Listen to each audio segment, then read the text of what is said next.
Ladies and gentlemen, we are back. Another fantastic episode of the Next Go Wins podcast. Joe, give us the update. Where we at? 61, baby. 61. Close to 100. So close. So close. We're like right there. We did slack off a little bit after the Halloween episode. Let's be honest. Well, I got we put sick. a lot of work.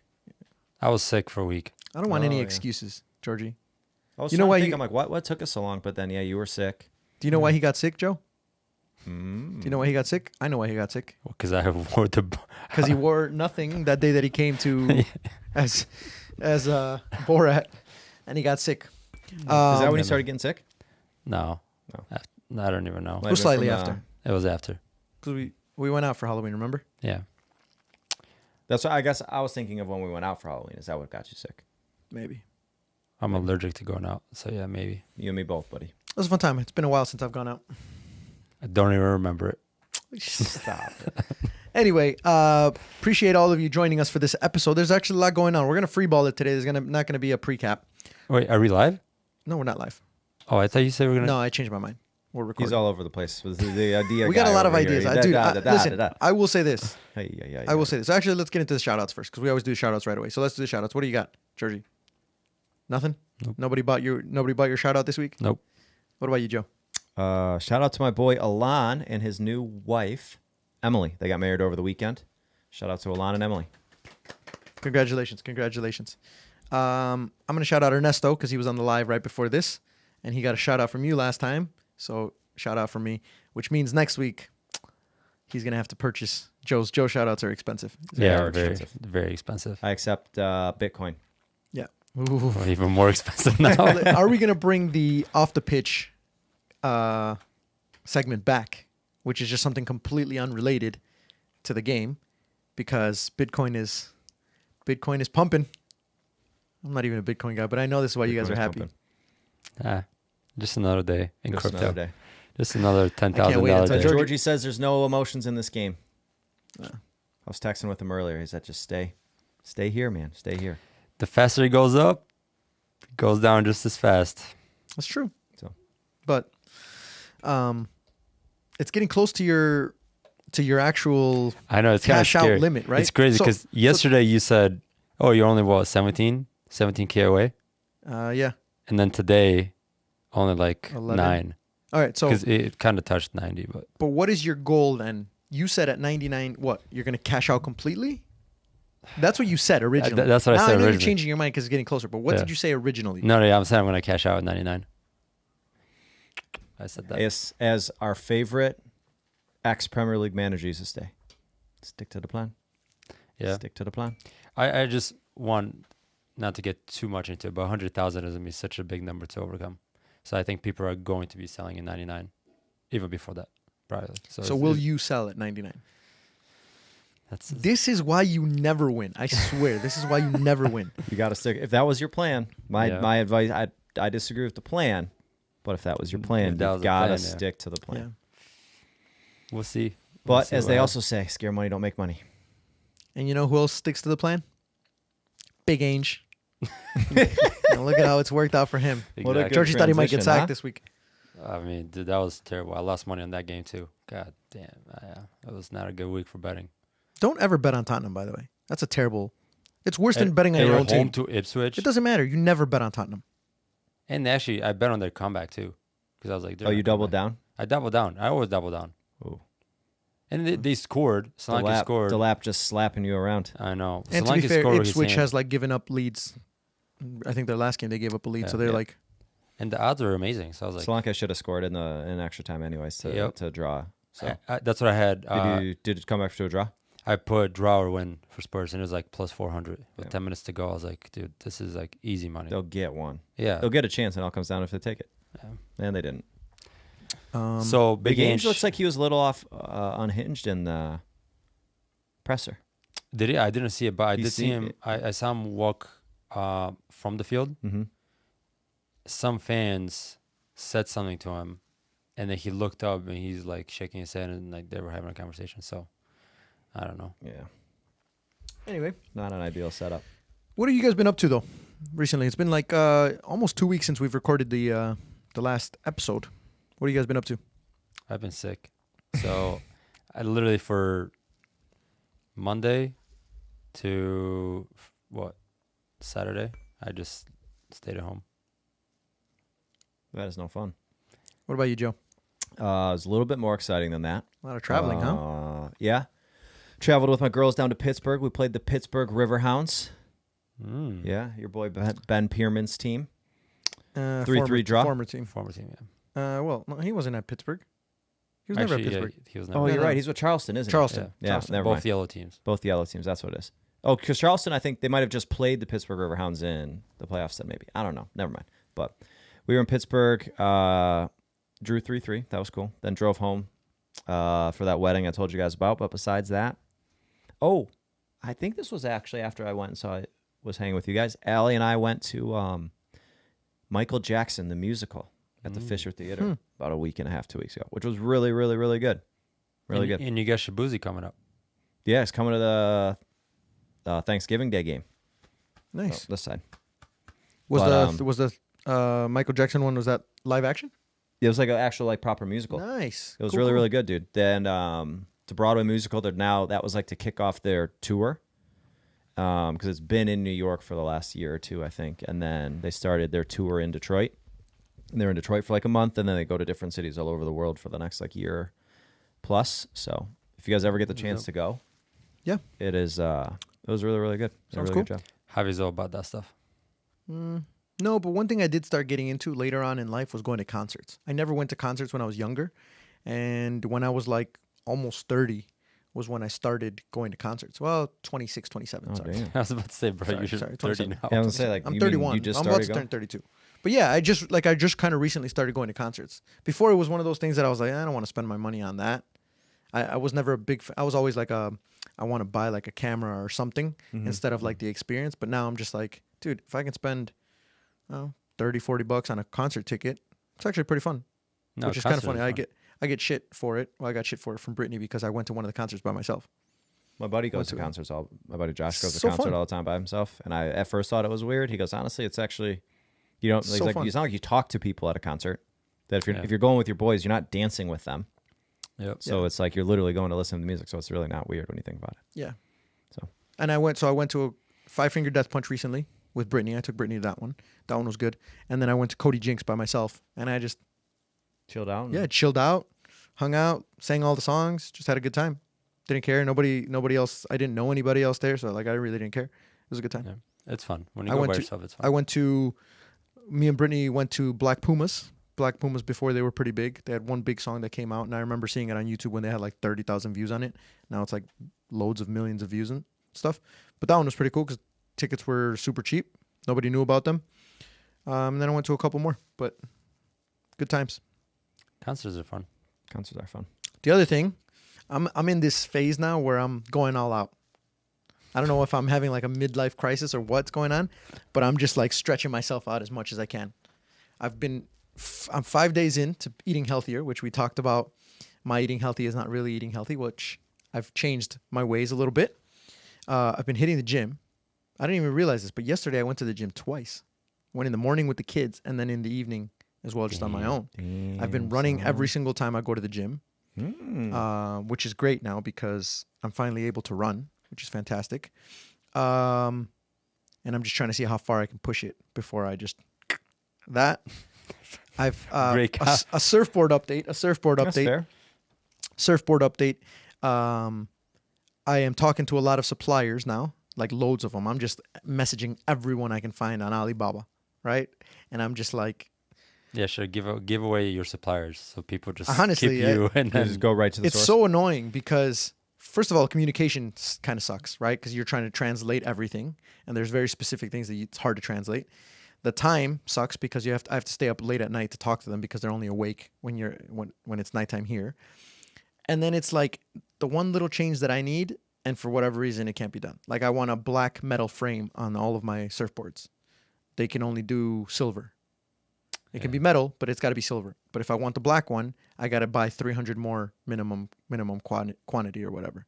And then it's like one guy's like the one sample that I made. It's like supposed to be a chalkboard on one side and a black chalkboard and a white dry erase, right? So they make it, and the guy made it a black chalk marker instead of black chalk. So it's like essentially a dry erase Yeah. on that side too. So I'm like, and then one person freaking A dry erase on that side's not the worst thing. no. I actually might think it might actually be kind of That cool. might be better. It might be cool, but it's not dry erase. It's like chalk marker. It's really weird. What? Anyway, there's like such a thing called like chalk marker. Anyway, and then like one of them, I got a really good deal, and then as soon as I paid for the sample, the guy's like, "Oh yeah, by the way, we got to talk about shipping." I was like, "Yeah, you told me shipping was $50," and he's like, "No, shipping's gone up. It's $300." I'm like, "Bro, what do you mean?" So just for the sample, you had to pay $300 for this? Yeah, and I was like, "Dude, I'm not paying $300, but you told me it was 50 like 2 days ago." He's like, "Oh yeah, well it's gone up since then." I was like, "It's gone up to $300 since then." So I had to like get my money back. Did you do it before and after the election? Honestly, it was actually The before Trump, after the Trump tariffs? Yeah. the tariffs. So I've done the surfboards, and then I'm going all out on liquid football as well. Liquid football is there's a lot of big things coming with liquid football, which I'm trying to get these guys involved with. Are with you all gonna of this. share your boy Omar, or what, are you gonna give him a shout out? We to gotta this? wait because I haven't shared it with anybody yet, No. like staff wise and stuff like that. So I gotta wait until I share it with staff, and then once we get it all going, then I'll put it out. But lots of big things coming. So I'm like, which is good. I've been motivated. Is what I'm trying to say. I've been Yeah. like, I go to the Healthy Javi? Oh Healthy my Javi. God. I've been going to the coffee shops and just like spending like 3-4 hours on the laptop, just doing a bunch of random stuff. What do you get at a coffee shop? What do I get? Donut. No. Like, no, honestly, that's the crazy thing. If I go to a coffee shop, typically I'll get like a donut with a drink or something, right? Like a coffee or something. Or cheesecake or something. I haven't gotten any donuts. There's been no donuts at all on Thursday. I told you the most unhealthy thing I've eaten is not barbecue, just plain chips from Jimmy John's with my Jimmy John sandwich. But I've gone to like Starbucks and I've gone to a couple other places and I just get like either like a regular coffee or at Starbucks I tried their new like energy infused drink or whatever, which I drank like a fourth of the cup because I didn't like it. I thought it was terrible, so I just left it. But I'm grinding. Because the way I look at it is like one of these things has to work out, right? Like chances are a lot of them are gonna fail, but one of them has to work out. And if one of them works out, boom, Not if, hit when. the jackpot. When. Sure. You keep going until something sticks to that wall, man. It's true. Yeah. So we're getting there. All right. Long intro once again, per usual. So let's take it over to Joe. Do you have the FPL? Oh, You yeah. want to pop that up real quick because Yeah, we haven't done let's that in a skip while. Let's skip that. Oh, I'm My team was actually decent. slowly catching up to Georgie. So we'll do the fantasy Premier League segment here because I finally had somewhat of a decent week. I think I got like 54 points, but the average for this week was like 34 or something crazy like that. I think it was 49. Maybe it This wasn't when it this was week also- was a weird one, but Very weird. Well, 2 of my guys are injured. It's not fair. life's not fair. Should we go over the bottom 5? Yeah. Let's do it. It's the same people. It is the same people, man. I feel bad. Ooh, we got some people who are dropping down into the bottom 5, but still in last place. Class on grass, Chris Cantu. Man Dog, second to last place, but they're inching up, and that gap's getting smaller. Well, maybe not for Class on grass, but for the others. OMW to FYB, third from the bottom. I don't care. As long as we mention them every single time. Up, though, fourth now from the bottom. These guys were on the bottom for a very long time. Ponte Las Pilas Pod. Let's go. Almost out gonna of the come drop back. zone. Almost out of the drop zone. And rounding it off in fifth to last place, Connor Shearwood, NIT FC on 405 points. Then we can scroll all the way up Hold to on. the top. I wonder how many of these guys have given up on their teams though, right? Like if they've been in the bottom for the last 4 or 5 weeks in a row, I wonder if they just kind of stopped and they're just getting. Man Dog still is playing Ivan Toney. Yeah, So- definitely, definitely giving up. Might have given up. Might not be check-in. Ernesto doesn't look like he's given up. You just got a shit team. Yeah, just struggling a bit. It is hard though too, because if you get off to a slow start, it's like really hard to catch up. Yeah, Just because it's everyone else is still getting points, so you have to outscore them. So that's difficult. But top 5 in fifth place with 86 points this week. 86 points. Cunha, Bruno Fernandes, Salah, Mikolenko, Virgil van Dijk, his top point scores. Team 66, just 6-6. Fakri Solihin. Fourth place, madeforliverpool.com. Dang. Operating And a whole website. The name of the to check person it is out. also madeforliverpool.com. 74 points on the week. Third spot, this person's been up here almost the whole season. Chicken Tikka Mosala, Ashley Cummings, 68 points. Isak at team names. That's pretty good. Second place. And then Why So Random, top spot, 726 points. Georgie has fallen out of the top 10 all the way down to 19th place. Damn, you've given up, huh? No, it didn't work out. I don't know. I'm currently sitting at 51st, and I have no idea where Javi is at. I'm probably, as long as I'm outside the relegation zone, I'm fine. We said we were going to do a relegation zone, so next season there'll be 2 divisions. I did make everyone one in the big call, championship. though. What was that? I put in my boy, Darwin Nunes. You did. I saw that. It's a good call then. It worked out. Good call. I did the same thing with somebody. I can't remember what it was. You still got Holland, or you dropped him? I switched Cole Palmer as my captain to Holland as my captain. So that was a good one. And then I just had a couple good, like Raul Jimenez got an assist. He's been so he on got fire. some points. And who else did I have? I had a couple guys who got some decent points. Cole Palmer still in there, but I don't think he got that many points this I week. don't even think he got any points. Yeah, no, he didn't. But I don't even know if he played that game. But Odegaard is back. Do you have him? He doesn't get that many points, to be honest, because he never. I mean, Who? Odegaard. He got an assist, no? He got an assist this game. I know, but just in general, like he doesn't get you as many points as putting somebody like Cole Palmer in there or whatever. no. But I'm just glad he's healthy. Same But here. before we get into the Arsenal Chelsea game, because I think that's a good one, let's talk about my boy Ruud van Nistelrooy. You're really upset Got about the that. sack. No, I'm not upset. I wanted to talk about it because I think you can look at it both ways. But before I give you guys my thoughts, what do you guys think? So the news is Ruud van Nistelrooy was waiting basically until Ruben Amorim came in and didn't say anything about his future. And then it looks like the guy literally touched ground, right? Came in on the flight a couple days, like yesterday, had a conversation with some of those people and basically just told Ruud, like, sorry, I don't need you. Boom, you're done. What are your guys' thoughts on him not keeping him as part of the staff? I mean,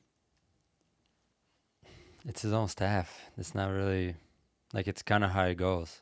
Like, you bring your own staff, you bring your own people, you don't, like, it's a nice gesture of everything he's done and being a legend. I think that's what makes it worse, because he's a legend of obviously at Manchester United. The fans look at him one way. The whole vibe is different now. They've won, 4 in a row now, or whatever it is, after Ten Hag.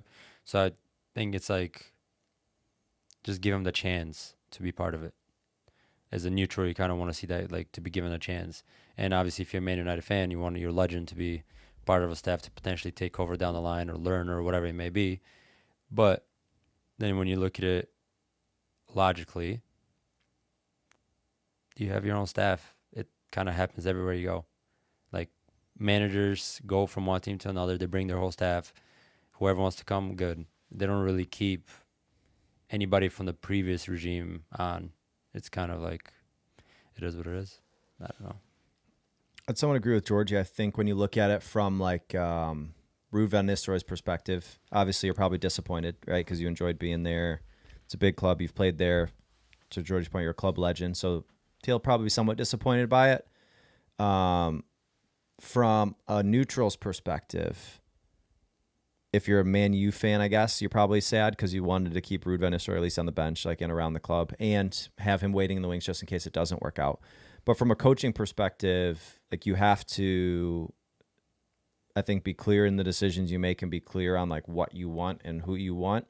And to me, it's just an example of a new manager coming in saying, hey, I know who I want. No offense to you. You're not a part of what I'm doing and what I'm building. And that's what we have to do. So I think it makes sense. But from like the human side of it, it's just sad because it's like, what else could Ruud have done? The only thing he could have done was saying, I'm not going to be the interim manager if I'm not guaranteed a spot or considered as the head coach. But I don't think he would have ever done that. Yeah. So I think that part of me thinks that even at that level, you should want to do something like, what's the word? You should want to give back in some way. And I think part of that, one of the things that one of my mentors, when I first started coaching, my very first mentor, I remember he was kind of joking around when he said it, but he said, because I like thanked him for everything that he had done for me. He's like, the only thing I want in return is that one day when somebody young, another young Javi is coming up, that you give him the same thing, that I gave you, like the opportunity to learn, take him under your wing, and then like kind of like help the next generation of coaches or whatever. So I feel like even at that level, it would have been really nice to see him say like, this guy's a legend of the club. He's obviously got really good coaching potential. He's done really well. Even though he might not be part of my inner group of people, I'll keep him around and kind of take him under my wing and be like, I'm going to give you the opportunity as a legend for all you've done to learn, to get better, and then hopefully you can do that eventually for somebody else. However, the reason why I also think that this case is different is because you can't come in as a head coach who needs to get the job done. You cannot take any chances, right? And this would be taking a chance. Mm-hmm. The reason why I say that as well is because you're taking a chance by bringing somebody onto your staff that you know wants your job.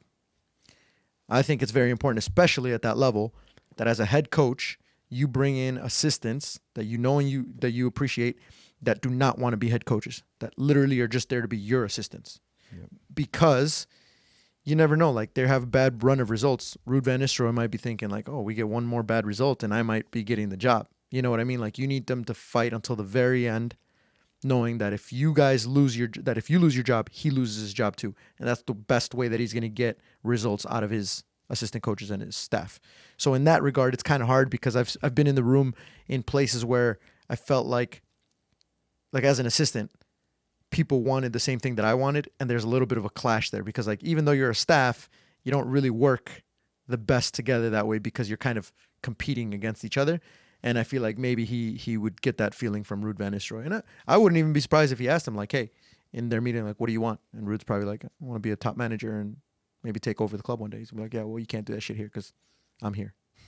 Like once I leave, you can come, they'll bring you back or whatever. But Georgia doesn't like Ruben Amorim because he's scared.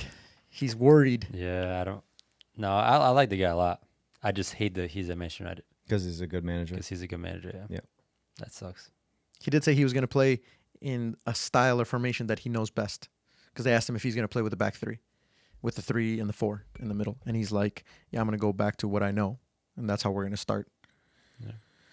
Sadly, for everybody else in the Premier League. He's a good coach.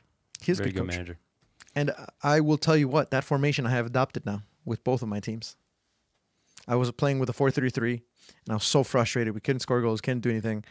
I like the way he plays his formation, Ruben Amorim. I like the way Xabi Alonso plays that formation. It's a very similar form. It just gives you a lot of really good build-up play, which allows you to go higher up the field. The one thing that I've switched with both of my teams is that one of my teams plays with wing backs and the other one plays with wingers. So I'll play like a 3-4-3, like a box in the middle and then the like 3 forwards. And the other one I play with like a 3-4-2-1. So I still play technically with the box in the middle, but those wingers are essentially wing backs instead of wingers, just because my teams have those specific players to be able to do that formation. And Man United don't. But Yep. I think they do. They could use Dallo and Mazraoui No, out there. they could. Not Garnacho. As I a was going to wingback? ask, where do That's what I was- Garnacho and Rashford and these guys fit in? Yeah, doesn't be the interesting thing. So let's break it down then, because I think this is important news. Everybody wants to know what he's going to play like. So he's going to switch it around completely. Who are your 3 center backs if you're Manchester United? Well, Euro when he comes back. De Ligt and Dele Martinez. Yep. Okay. Pretty Lindelof just All right. doesn't really cut it. So then who do you play with? Because he'll play with essentially a box, 2 6s and then 2 slightly higher up. Ugarte, 100%. and probably Casemiro for the short term until they find the replacement. Well, Kobe Mainu. I don't know. He's injured. I bet you for a He's while. been like- injured. I would assume they would play Kobe Mainu and Ugarte. well, I was gonna say short term play Casemiro and Ugarte holding, and then Bruno and Mainu Higher up. higher up and attacking. So then who does that leave? Christian Eriksen. That's on the bench. Yeah, and he could rotate in either of those Yeah. spots because that's the cool part about Mainu and Eriksen; they could play both. But Yeah. here's the other thing though. He doesn't play traditionally with like for example, the top of the box, he will more likely play with somebody who's like a more attacking player and somebody who's more of like a traditional number 10. He doesn't play with the same two. Like if you're gonna put, who'd you say, Mainu and Bruno Fernandes? And Mainu. Those are both like solid central midfielders. Mainu typically plays a little bit more holding, right? You'd have Bruno, I feel like, would be more of your 10, and then. But they said that he plays a little bit more with, like, he would put somebody like Garnacho, for example. Somebody who's going to go a little bit, like, push forward into and almost make it like a 2 with the other center forward. Like, those two roles are completely different players in terms of, like... Garnacho or Rashford there. Yeah, Rashford or like, and Bruno there, because Rashford will either go out wide, he could play as a striker, he can go... That team doesn't scare me. Obviously, he's going to have time. So, he transfer window, whatever, he's going to bring players in. But... You're telling me Rashford and Garnacho are going to be the guys for...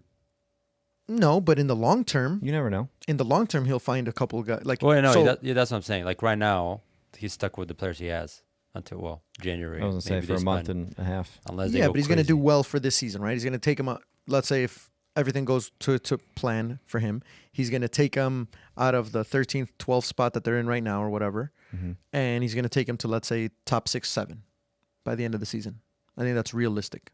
Top 6 or 7. That's probably well 5 points. Because he wins the next game, and they're like, depending on the results, he could be in the top 10 already. Yeah. So he does that, but then next season he gets a transfer window.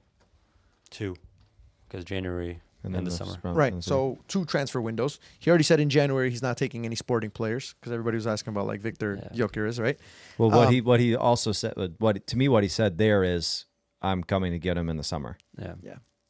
But he's not getting him in January. Yeah. Right. So for next season, you have a transfer window to fill in some of those gaps. I don't think that they're missing too many quality players. Like center backs, I think they'll be good in a back 3. Back 3 is always a little bit more solid than a back 4. Just because, especially if you have the players to play it. But it just gives you an extra defender typically, an extra center back. Yeah.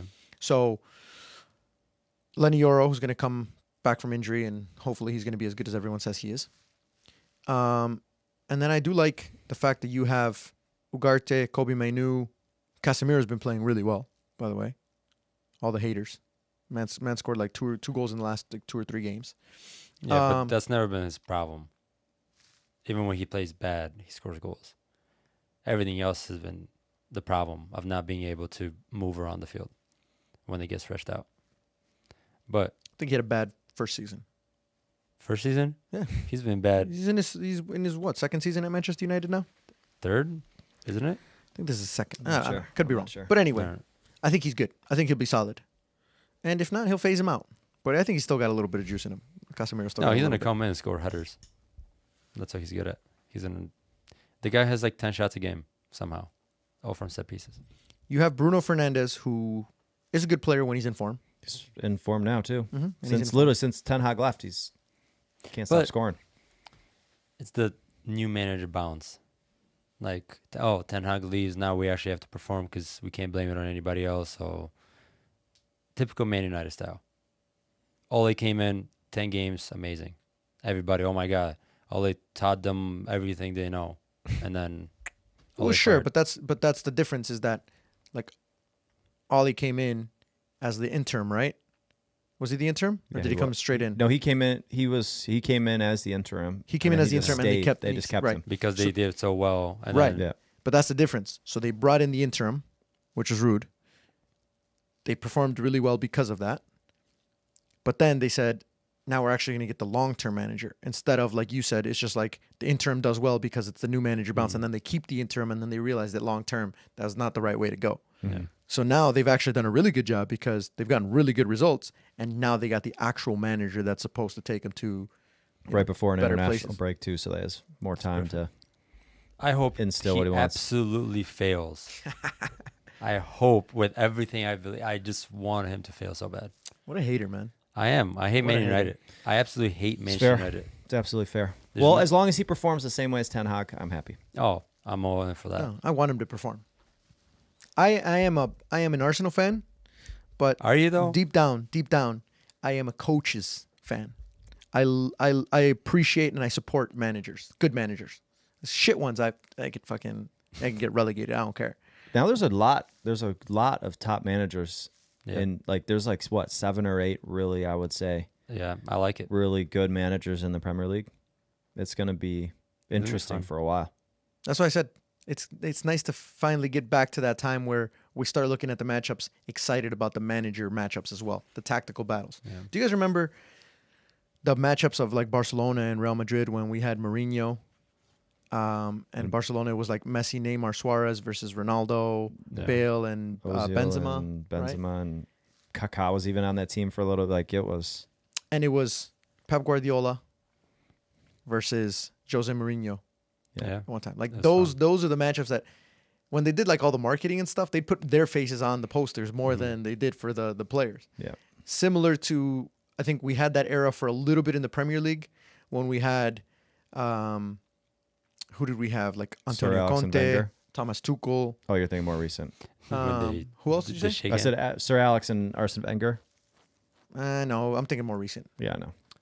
But just because of the personalities, like Arsene Wenger and Sir Alex Ferguson held themselves to a certain standard that there was never too much controversy. It's true. You know what I Outside mean? It of was- Wenger fighting with his jacket, it was always pretty chill. Yeah, but they had class, right? And then you Yeah. have freaking people like Mourinho who came in and just like started disrupting everything. And then he had a couple battles against Guardiola. Mhm. So like, there was a lot of good managers. And now we're getting back to like, I want to see Ruben Amorim versus Arne Slot. Arne Slot versus Pep Guardiola. Pep Guardiola versus Mikel Arteta. Like, it's good stuff. Even the young guys, like the Hersler from Brighton. Yeah. I like that matchup too. He's a good coach. I like the tactical battles. That's what I want to see. Yeah. And I think now we're getting that a lot. These teams are going to play a certain way, and it's just going to be a chess match every single time some of these top teams play. Love it. Love it. No, not for Manchester United. And I appreciate Slot. He's been good, man. No, you Your can boy's been appreciate good. Slot. That's different. Amorim, Manchester United. No, I really like Amorim. I want him at Liverpool. Obviously, I really like him. But You want everyone. You want him over Slot? well, not now. Obviously, I didn't know who Slot was. I can't even say I knew anything about Slot. Were you expecting you guys to be this good under Slot? No. No chance. Nobody would ever say Yeah. like. Do you guys think? Question for you: do you think you guys are actually as good as your record shows, or do you think things have gone right? Things have gone wrong for other clubs. Yeah. I don't even it's think. luck. I mean, you guys have literally lost one, drawn one, and I think you're undefeated. And you're undefeated in the Champions League. Yeah, I don't want to say. Who'd you lose it's to? luck. Nottingham. Nottingham Forest. Yeah, But at to be home. fair, Nottingham's actually been good. Nottingham's been good. Nottingham, yeah, until Hard to this beat. weekend. Yeah. But I don't know. I like what he's done. I don't think he's changed too much. The different styles to Klopp. Obviously, the players are all about it and they're happy and everything's going well. But at some point, something's gonna go wrong. It's like just impossible. Yeah, Like it's just part of the game. That's why I'm not getting. It's way too early to. Just one game at a time, and it's still so early on in terms of like. Tactically, after every game, he talks about like, yeah, we won, but we didn't really do this, and we didn't do this, and there's still so many things that he wants to happen. Yeah, he wants to happen. So But I think everything's gone right for you guys as far as you've been injury free, real injury free for the first season, or like on a larger scale, because you guys Yeah. have always on a larger scale have been fucked. So Yeah. you guys have been pretty injury this guy free. hates our staff, medical staff. Your medical staff needs to get sacked, man. Well, honestly. they're gone. Good. It's like new It's everything. terrible. Now Terrible. that's why no one's injured now. Yeah, seriously. We still get injuries. You just don't notice it as much. There's not to the main Like people. Allison. Allison is You one were- that You guys were Kelleher's playing, also stepped up. Yeah, really Keller well. has been amazing. Jota's been out. You guys have been. Curtis Jones has been out. You guys won the Carabao Cup with your fucking academy team. I know. When you compare it to that, yeah. Sure, Like, that's what I'm saying. But yeah. when I honestly think when you have injuries on that large of a scale, there's something wrong with your training methods, your medical team. Something is going wrong. It's okay if it happens one season, but it's happened for you guys like 2 or 3 seasons in a row. Yeah. So I don't know. I don't know what's changed. Arne Slot brought his own medical team. He's like, get the did. medical team out of here. They have the, what is it, periodization or whatever, like all that. Mm-hmm. It's like he's all about like the data analysts Yeah. and all that stuff. The so, periodization. It's a big one. yeah. The So- training load, using all the data, the new stats, metrics, and stuff like That's that. why everybody was hating on him all summer. Like, oh, you need to buy players because you get like the squad. You have good enough bench, but not to the quality. He's like, I believe in my team that we can keep them fit. But the other Good for thing him. is that you guys have also gotten lucky that things have not gone well for the two biggest opponents that you Yeah. guys have had, which is Manchester City and Arsenal. Arsenal, obviously, just fucking nightmare. Everything's blowing up. And then Manchester City has had a lot more injuries than they're typically used to, where typically Or one just or one. Just De Bruyne. It's I guess just and Rodri. Rodri too. Yeah. Yeah. The Rodri one's the killer because Yeah. De Bruyne is always injured. Yeah. But he's had I mean, Oscar Bob got injured at the beginning of the season, and he was supposed to play a big part in. He was. He was going to play Yeah, a big part. but Because I don't think they let. like Savinho's in, Mhm. Doku, like all these guys. Doku got hurt. Doku got hurt recently, but Where's Oh. Jack Grealish been? he's ready. But he's got hurt at some point in the season. No, he's he's just not playing. not playing. Pep said in one of his press conferences that he's like, I don't have enough. Like we have a problem. I don't have enough players. Like Nunes is playing. I just don't think they figured out how to play without Rodri. Hmm. And it just. And De Bruyne. Those are two huge losses Yeah, for Manchester City. But this They're is the used to difference no though. De Bruyne. Like when you talk about Manchester City, they've always said like 2 players out, whatever. But everybody else has been at such levels that you don't even notice. Like Phil Foden, I don't even know if he's even played this season. Yeah, he struggled too. Like Kyle Walker, He's been terrible. he's been awful. Yeah. Like these players, they're usually like when you think about Manchester City, you think about even Haaland. Haaland has not been good this season. The first 4 games, He was he amazing. scored those hat tricks, whatever. Ever since then, it's like Is this the part of the you've talked about it before, the how hard it is to mentally stay on in terms of like what Pep requires?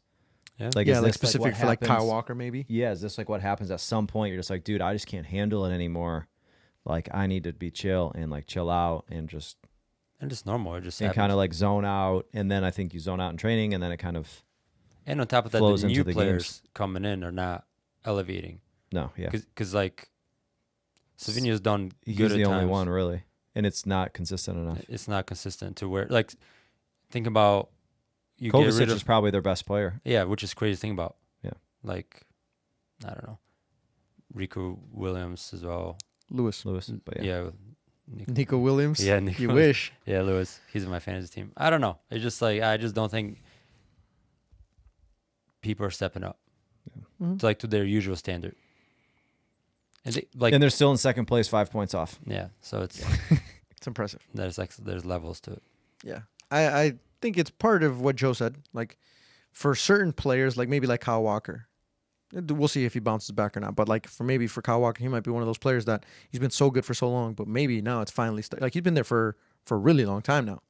How long can he go before eventually he's going to be the next one out the door? Yeah. Right? And especially now that everyone saw he's human, when he came to the sprint versus who was it that beat him? Traore. Traore, right? He didn't just Adama beat Traore. him either, because Kyle Walker had a few steps on him. Yeah. And then So, but Kyle Walker's getting older. Like he's in his 30s now, right? I think. So And to be fair, I think a lot with this has to do with the Euros and just the all summer tournaments. that's what I was going to say. Yeah. Just the extended calendar It's is way finally too really taking like a toll. all these players. Like none of these players are like playing to their standards. their standards. Or Like you- not just Manchester City, just You guys are as a lucky whole. that you have Salah, he's one of the few top yeah. players on a top club The who was at home resting during Yeah. the summer and preparing for the Prem while everyone Yeah. else was. So it's like one of those things where again, FIFA, whoever it is, needs to look at Mhm. the calendar and everybody's talked about it for years now. It's like you're not gonna at some point you can do it for a year or two, but you cannot keep consistently play at those high levels and expect people to be performing and players to be performing. Yeah. It just And- doesn't work. Yeah. It fucks over Manchester City more than it screws over anybody else because almost all of their players are getting called up for international duty with big teams. When you compare them player for player against all the other Premier League teams, Yeah. they're playing longer because they're in more tournaments internationally and obviously at the club level too. So it kind of screws them more than it Yeah. screws like a West Ham or a Fulham or whatever. Yep. Well, all these international breaks, like Mhm. right now, We're what, third one already? Crazy. it's like It's come literally on. one every 3 to 4 games. It's insane. And then they're why are people injured? Why are they tired? Well, I don't know. You travel across the world to play 2 games and then travel back 2 days before your Premier League game. Right before the busiest Premier League Like schedule that comes up. It's like, and then you put Champions League in there now with extra games. What's gonna happen? I don't know. Yeah. The other thing is we're gonna be here. We're gonna sit here in a week and a half, 2 weeks, whenever we do the next podcast, and we're gonna be talking about the 1 or 2 big players from Manchester City, Arsenal, or Liverpool who've gotten injured on an international break. Yep. I don't think, good news for Arsenal, Odegaard's not going. He's like, I think Saka's- he went. I saw he went. I heard that he wasn't going. I heard in the last, in the game, they said that he's not going. But then I saw today on Twitter that he traveled. But I don't know if he traveled just to go and train and be with because he's like the Yeah. Norway captain So too. I don't know. Like Saka's not going, I don't think, right? Because he came off. Saka, that's such a if I was Martin Odegaard, I'd retire from international duty at this point. I'd say for What were you the gonna say about foreseeable Saka? future. It's such a typical thing right before the international break for Saka. Is the second one, third one. This is 3 times now. Yeah, but this is happening everywhere, though. What do you now. mean? He just went. He's Yeah, gone he to was- every other one. That's right. And Bryce shouldn't go. He has a broken toe. I don't know why Rice would even he needs to fix that Well, I think he played in that game because it was such a big game, and I think then they thought we'll give him because during Rest. the game they said the painkillers. painkillers and wasn't he supposed to get a shot or something? to He probably numb got it? one. It's crazy. They only You can last play for on like that an kind hour, of stuff, though. which is annoying, but you can play on it. Yeah. Like a He broken just toe. a crap ton of pain and Well, so one of my coworkers, he was a offensive lineman for Cornell, and he talks about, I forget the name of the drug that they put in, and he used to get it done on his ankle. He goes, bro, once they put it in, he goes, you are good for at least 45 minutes to an hour. And then You don't feel anything. And then Yeah. after that, you feel everything times 100. yeah. So, I mean, you just numb it, right? Like essentially, no, it's not. No, it's like he goes, it's weird because like you can still like use it. So it's not like you have like a, it just blocks the pain. yeah. Yeah. And you guys, not to get into this because it's still fresh news, but did you guys hear about Thomas Partey? What? Legal trouble. I did see. We saw this in the past, though. Is it the same stuff? Is With now his girl? it's like going to court or supposedly like 2 new people have come up. Speaking of legal troubles, let's go into the VAR room. VAR room. Oh gosh. Because this one is directly related to a referee, It's crazy. David Coote, right? That's his name. Yeah. I will say that like watching the video, it's weird because I only recognize him, I guess, from his side profile or like kind of side profile. Because I'm like, who is this guy? And then I looked up the name and I saw like, and I'm like, oh, I recognize him now. Yeah. But why would he record that video? Oh, his friend did, who is also a famous cricket player or something like that. Yeah. So it's Yeah, but he's not going to get in any trouble, other than the fact that they were just like, "Oh, you guys were on drugs, clearly." yeah, but he's like, we fucking hate Scousers. We hate this like. That is right. He did say Like that. towards the end of the video, the other guy was talking. He's like, "We hate them. I don't know." Some Yeah, but it's all. So if you guys are listening, don't know what we're talking about. David Coote, one of the Premier League referees, they released a video of him from what seems to be a long time ago because he was talking about COVID and stuff, right? Probably 2-3 years. Where he looks like he's on drugs. He's got to be high or drunk at least. Something. Yeah. He's on something because you can tell he's completely out of it. And he calls Jurgen Klopp the C word, which I'm not going to repeat. He says Liverpool are shit. And yeah, it's like one of those things No, that's the thing though. He doesn't just say the C word. yeah, He says German. he says German C word. yeah. Like that's the last part that it's like makes it a lot worse than you can call somebody annoying and all that stuff. So, But he did say James Milner's okay. Oh yeah, he did say Like it was a weird thing because it's the only other person he named. Yeah, it's I don't know. And he had the But picture. nobody's ever going to say anything bad about James Milner, though. To be fair, right? And I thought nobody would ever say anything bad about Jurgen Klopp. No, I mean, like, let's be honest. He's a good lad. As a referee, Yeah. you're always gonna think people are annoying. Yeah. Like, I don't think, like, you. Klopp's also not like he doesn't strike me as the guy who's gonna like hold back what if he really thinks something. Yeah, he's Going to say Yeah. it and he's going to say it clearly That's and right. directly, which doesn't make he's a bad guy, but And especially in the heat of the moment in the Oh, sidelines during a Yeah, game. and he's tall Sure. and he's like yeah, screaming down at you. But He got suspended immediately. yeah. immediate suspension while they conduct an investigation that doesn't need to be conducted, guys. It's all on video. Is it David, was that you? Yes, that was me in the video. No, but that's the worst part of it all. The first report, he denied the video was him. He said it was a fake. 2 hours later, the PGMOL said, we're going to do an investigation. We're going to check if it's AI and all that stuff. 2 hours after that, he comes out and says, "It was me, but I just don't remember it." Like, bro, how do you go from "it wasn't me" to 4 hours later? It's like, yeah, it is me. He thought about it and was like, it was probably me. And his buddy called him and was like, it was you. Like, well, no, I mean, he remembers. He's like, he doesn't remember that moment because if he was really high on drugs, right? I'm sure there's a good chance that he doesn't remember any of it. But he remembers that he would have put himself in that situation. Oh, yeah, I remember when I did go to that guy's house and we did drugs.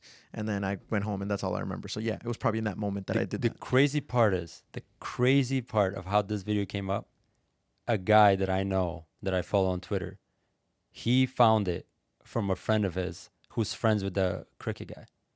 So he posted it, and that's how it got leaked to everyone. Your buddy? Like, well, we're not buddies, but like the guy. So what? It got sent in like a group chat or a direct message? No It idea must how, have. I was going to say, because that's what I was wondering too, because it's Yeah. like, it's clearly a video that was recorded for friends. Because it took years to come out. Yeah, and in the end of the video, he's like, "This video cannot come out. Like, make sure." Well, that makes it worse though, because in the video he says, "We got to make sure this video never comes out," and then he says, "I don't remember." Because what I think He happened didn't say was that. The other guy, the cricket guy, said that. it's two different videos though. So what I think is they recorded the first video, they sent it to their friends or whatever, and then they're like, "Oh shit!" So then they record another video right after saying, "Oh, well, let's make sure this doesn't get sent out," and they sent that one later. Yeah. And then whoever just released it Just put pieced them both. together, and that happened. Because otherwise, yeah, they would have just been like, "Nah, mate," he would have just said, "Nah, mate, I'm deleting this or whatever." Yeah. But he's saying it as if maybe somebody already has that video. Anyway, it's funny because you're like, dude, some people do some stupid shit, right? His first wrong decision there was to go and do drugs or whatever it is that he's on. He's on something. Was to go and do that. Put himself in a state of mind that he cannot control, right? Once he gets to that point. So he might be like, "Damn, dude, I don't remember doing any of that." Like, it wasn't. But you can also say, like, when you're on drugs and stuff, the truth comes out. Like, maybe not the direct truth, but you say stupid shit that if you didn't really at least slightly think those things, you would have never said that. Yeah. But then he goes into detail. The guy had a picture of him and James Milner, and the Jurgen Klopp, he puts it up like that. It's like, and then he's like, "Yeah, COVID, we got a social distance, remember?" Blah blah blah blah. I was like, And he also recorded that 4 years ago, let's say 3 years ago, COVID times. I wonder, somebody's got to do the research. Was he a Premier League ref as like more than just being a fourth official, or was he just a fourth official at that point? Was he still kind of coming up? Because now he's one of the main. no, he was in VAR. He was VAR. He was on the field. Yeah, he was like, because if you're a fourth official or VAR, you're also you'll And I don't know if they changed- you'll center a game on Saturday and then you'll VAR on Sunday, or you'll center a game on Saturday and you'll VAR on, or you'll fourth official Sunday. And that's what makes it worse. Because if you go back and look at this has been, go back in like first few podcasts. This is the guy I've always talked about has hated Liverpool. And if you look at the timeline of the big decisions of like in bigger games. The crazy part to me, guys, so what part are we mad at him for? Talking shit, I'm not mad about that part, to be honest. doing drugs. I'm not mad about that. I just don't like the German part. Like Yeah, that. the racist. It's essentially like the racist being part. somewhat right. somewhat Because, racist to a degree. like That makes sense. Like, for example, if I'm a player and all the referees, again, they're going to say, "Oh, this guy's fucking annoying." Mm-hmm. Completely fair. Like, I think it's normal for a referee to No, think. but it's different though. No, I'm just saying in your mind, I think it's normal if you think somebody's annoying. Sure. It's different to say it out loud. That is different to say out loud, and it's also different. Like, as a referee, your job is not to be biased. Mm-hmm. And clearly, when he says the German part, he has like more of More of a bias towards. way more bias towards him, and that because that becomes personal at that point. It's not like, "Oh, this guy's annoying, and this guy's annoying, and this guy's annoying." They're This all loud, annoying. annoying guy. Yeah. This guy always screams in my face. It's like you've thought about it, and you're like, "Dude, I cannot stand this person. And I hate him with passion. And every time I see him, I don't want to go near him. I don't want to talk to him." Now it's becoming like a you hate big the person thing. opposed to just the player on the field or the manager on the sideline. Like, it makes it a lot bigger. And then when you're Premier League referee, which is supposedly the highest of the high, well, we know that's not true. yeah, like. But it is those are the ones that everyone knows the most. Like if you think about referees, Premier League referees are the ones that everyone knows. So then when you come on and say that, and then it just like that's the whole thing is just bad. I think the problem is What's going to happen? He get fired? Oh, he's gone. Yeah, There's he's no gonna way he comes back from this. If he comes back from this, he can't. like PGMOL is. I mean, they do have who was the manager or the referee that came back for taking a bribe? We just talked about that. Like, do you guys remember that? Yeah, I do there's remember one. something about it, But yeah, I'm sure. So it's we're going to still fire a guy for a video, but then a guy can literally take a bribe, and he's been convicted of it, and he's now reffing in the. Yeah, you're right. I mean, Right. the But I lowest also of didn't know the details of the bribe specifically, and like He got paid. Remember, it was a small amount. It was like $200. yeah. I forget who I the don't even remember that. the But- I don't referee remember. was, but Here's the problem, though. Even if they would support him, there's no way anybody would want this guy. Yeah. Especially because now Liverpool German won't want him. players who are in the Premier League are like, I don't want this guy refereeing against me. yeah. You're the neutral party, so that's where I have an issue with it. That if it was like, let's say it was another coach or another player in the Premier League was on drugs and started saying Jurgen Klopp or whatever, like he'll get in trouble by the club, but it's not a big deal. He'll do his time, and then it's just gonna be an awkward Yeah. meeting when you play against them. But when you're the guy who's in charge of making decisions that can either favor or go against the team, now all of a sudden nobody could ever trust you, and that's the biggest thing with a referee in the Premier League is they have to be people that are widely accepted as the best neutral parties in the world, right? That's your job. You're supposed to be the best neutral party Yeah. in the world. And now you go and saying racist stuff against somebody. Yeah, there's no coming back from that. GG's to the guy. Well, Not Howard even Webb GGs, is going to Sky Sports tomorrow night to answer questions, and I wonder what all the questions are Is going he? to be about. Yeah, he's supposed to be. That was already scheduled like A while before. ago. When this Canceled. comes out. I mean, I wouldn't. Canceled. I wouldn't be surprised if they cancel it because they know it's just going to be a bunch of questions about that. well, I think once they just say that, hey, we're gonna, they'll probably ask him right away. Like, yeah, I bet you will come out before that that guy's been fired. Has to be. Dude, I couldn't believe. I honestly thought it was like. I thought it was fake when you sent it. I'm like, this just looks like two. I'm like, who do I know in this photo? Because this looks like two random Yeah. people on a blank wall just chilling, doing like smoking weed. That sucks, man. That sucks that he's got a face that is pretty unique. Yeah. Like there's some people that sometimes you're like, are you sure that's him? He kind of looks a little generic, but like this guy is like, dude, that's you, man. There's no AI there either. There's no going back. There's no going back. It's over for him. Well, they did what they didn't want to do in that video. They ruined his career. Yeah, pretty much. I did say this though. Think about this. Can you imagine if he's been being like blackmailed for like a few years now, just because of that video? And in the end, at this point, he's just like, dude, I don't care. Release it. Could be. Drama. I need some more drama in this. What There is- has to be more. That's a good question. What has happened in the 3 years since that video? Let's say it's 3 years, right? What has happened in the 3 years since that somebody finally said, let's leak this? Something must have happened. I think. Well, yeah. I don't know. Maybe like it's one of those things too. I bet like at some point enough people share it with their friends. Yeah, All it takes is one person to be like, upload this, because if you don't know the guy, you don't care. yeah. But if you know him or you know enough people who are close to him, or like, dude, don't do that, don't do that, don't do that. at one point, somebody's like, I don't care. 100%. Especially if he's a Liverpool fan, which this guy is. He's like, dude, this is like newsworthy. Like this is. It's got to get out type thing. Yeah. The thing that's crazy about it is, to me, it's like, I don't know, like just saying the quiet part out loud. I think all of the refs have teams that they favor and don't favor. Oh, and you yeah. can tell by the way they manage games. You can tell by it's just, I don't know. That's the thing about it, where it's like, let's not act like he's the only person who hates people. Oh, they're guaranteed they're all. Like they all hate they all hate certain managers. They all hate reffing certain games.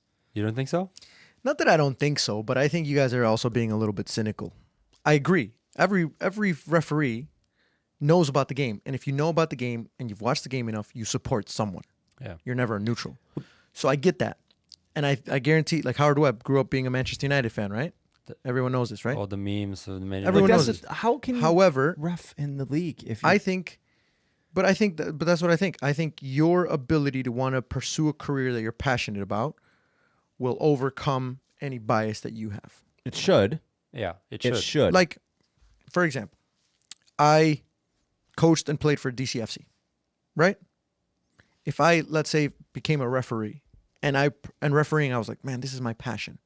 Or if I even just became a coach and I coached for a team that was not DCFC and I played against them, I wouldn't sabotage my team.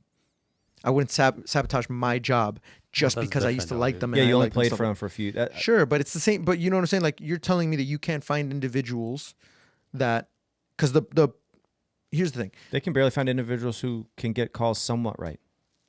Now they disagree have to with find individuals who can get calls somewhat right and also don't have the aren't attached to a club and all those things. I did see a new referee in the Premier League over the weekend though, and he was actually really good. I think it was the Bournemouth-Brentford game. He was really good. Maybe they knew But- this video was coming out. They had to get somebody in right away. I see what you're saying in terms of like these guys should be professional enough that they don't freak out or like act that way. But I mean, there's a reason why in the World Cup you're not allowed to ref your own country. I don't even think you're allowed to ref. Yeah, you can't have a. I don't think you can ref like if you're a UEFA ref, you can't ref European teams. No, I don't know if that's right, I don't know if it is or not, but I feel like because I think language barriers as well play a part into it a little bit too. that would make sense then. Because you have to find a referee who can speak the language of both of the teams. But anyway, I mean, what was the solution then? You Well, no, can't no. you can't bring in foreign referees because they're going to favor the. I don't think there needs to be a solution. I The think foreign referees have players? done a great job. Yeah. I think the referees have done a great job. I think you look at it as the same thing as this. If you look at a player's stats, you look at, let's just take their passing accuracy, and it's 85%. It's pretty good passing accuracy. That's a pretty good player. 85%, solid. We judge the referees overwhelmingly by that 15% of the calls that they got wrong, and we say Oh. they're shit referees because of these 15 calls. In the game, it is so difficult at that pace. And I'm To the get one it that right. says I could do it. Remember, I'm the one that said I could do it and stuff. I just think that we're so cynical because you look at a referee and if we studied a referee's game, we watched Chelsea Arsenal this weekend, right? And we're like, let's look at every single decision that the referee made. Let's say he made 100 decisions in those 90 minutes, right? 100 calls or no calls. How many of them would you say that they got right? Probably most of them. Right. Yeah. So But- you look at it like that, you're only recognized as a good referee if you're perfect, and that's unrealistic. No. That's the difference though. That's the whole point of why there's VAR.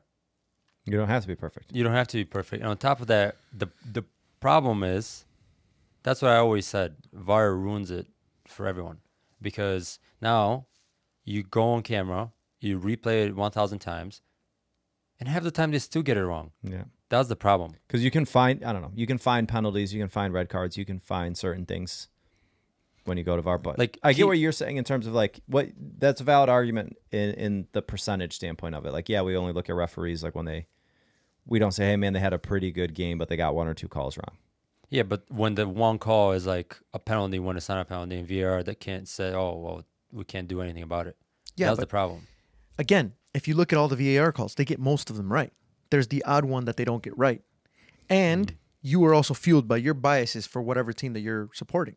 If you see a penalty go against Liverpool that is in the VAR booth being looked at, and it's been 3 or 4 minutes since they've stopped the play, if they go against Liverpool, you're going to be pissed off regardless of what happens.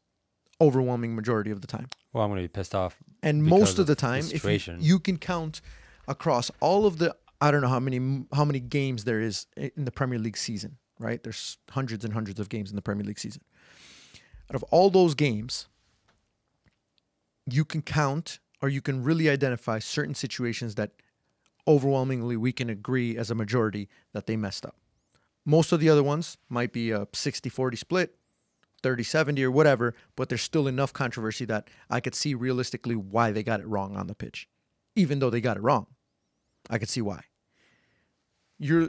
We're saying like, oh, VAR's ruined the game. VAR's ruined the game because of we would rather take more wrong calls to preserve the passion and the unpredictability of the game that makes it so exciting. We would say, fuck it, take VAR out.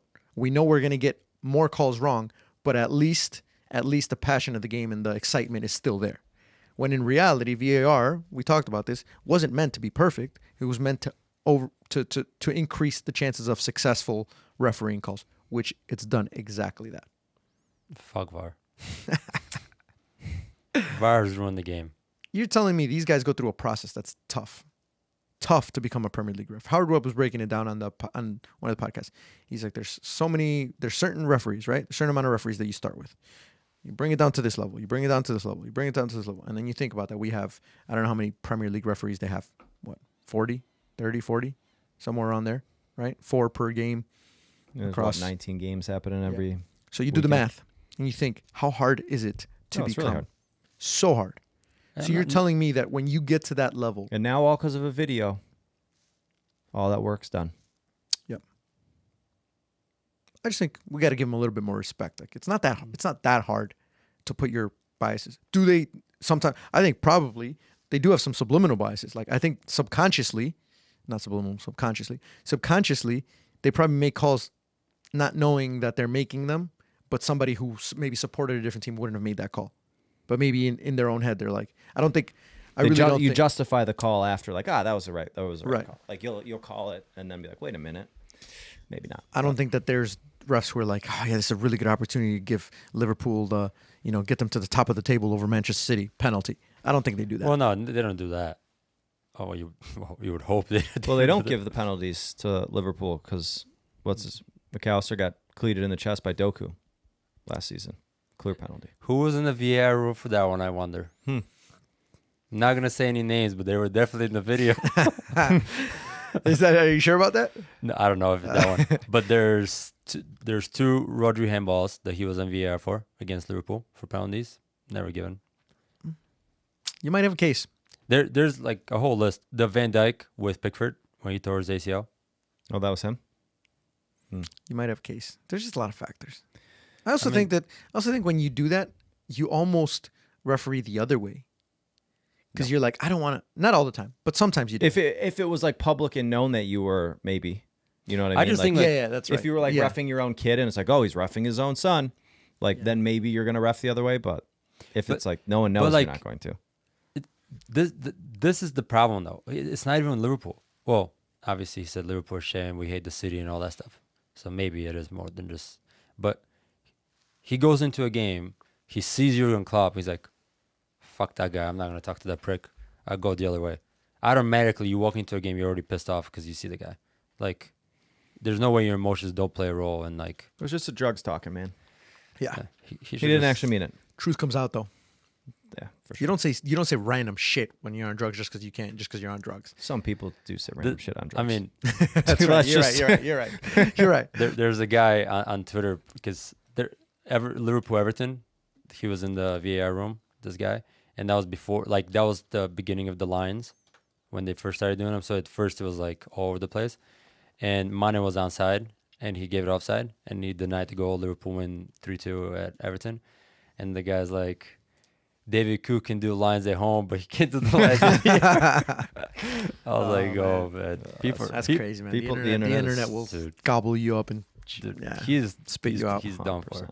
They found his Facebook. I don't know. I feel, That's what sucks. yeah. Because at the end of the day, as much as you are a fan, like dude, he's still a human being. Yeah. And like, let's not all act like we've all. Yeah, dude. Just like We've his never house. all like none of us have ever said anything stupid, and it happened to be on video. Yeah. Like, come on, we've all.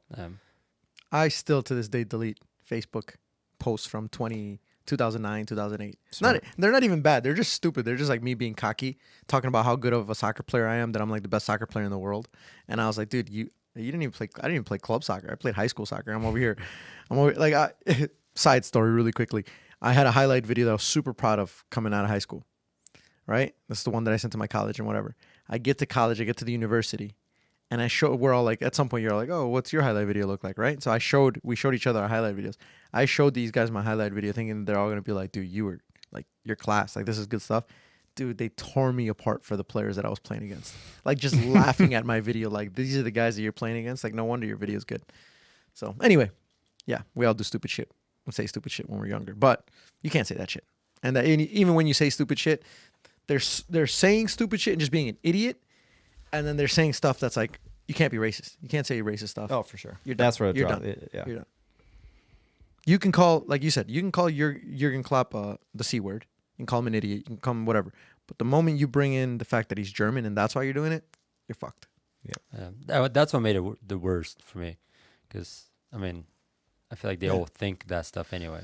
Yeah, you guys should see the stuff that I say about me and Joe say about Georgie behind when Georgie doesn't show up to the podcast on time. Fuck. It's true. We'll get in trouble for that. Podcast will be canceled for that one. The Bulgarian bastard.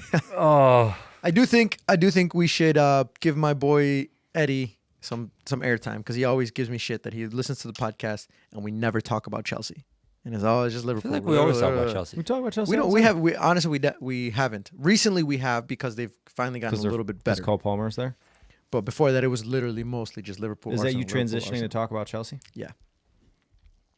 Draw 1-1 against Arsenal, in which my boy Eddie thought that they should have beaten us. He's like, yeah, Arteta got the tactics wrong. At halftime, he texted me, Arteta got the tactics wrong. You guys are going to lose, yada, yada, yada. What do you guys make of the fact Chelsea's ahead of Arsenal? Same points, goal differential, I believe, but what do you guys make of Chelsea in third place? I think we talked about before the season that we were all pretty we were expecting Chelsea to be good. So I'm not too surprised by it, especially when you look at people Cole Palmer's remained healthy all season. And I mean, honestly, that's a really big one for them. Everything else, I think they can they have so many other players, they can make it work if someone else gets injured. So I'm not too surprised there. And I don't think Arsenal looked good against them. So I'm not surprised that they got a result against us. Who else have they drawn? Did they draw against you guys? You guys beat them. They played good against us, though. They've had a few other decent draws. I'm trying to think to who. Maybe City? I don't remember. Maybe Man United, I think they drew recently.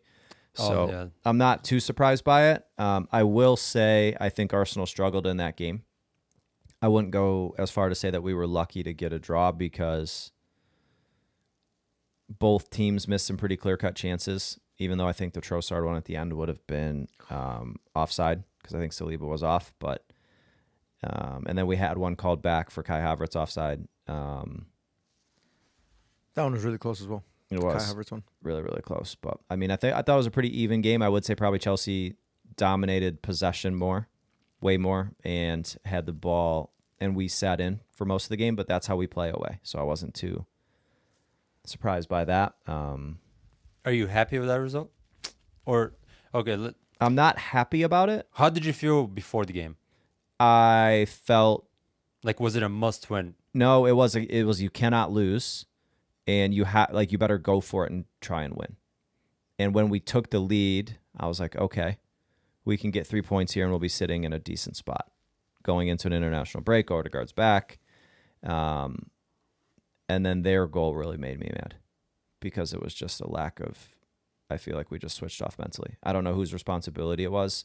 I would guess it was Martinelli's to stay with Neto for a little bit because he just lets him go. Yeah, I mean, he just goes down the middle. He just literally he goes in between Havertz and Martinelli, right? it was either Havertz and Martinelli or Martinelli and Marino because that was in like our line of four, and normally Havertz and Odegaard are like the two above that, but I forget who he goes in between.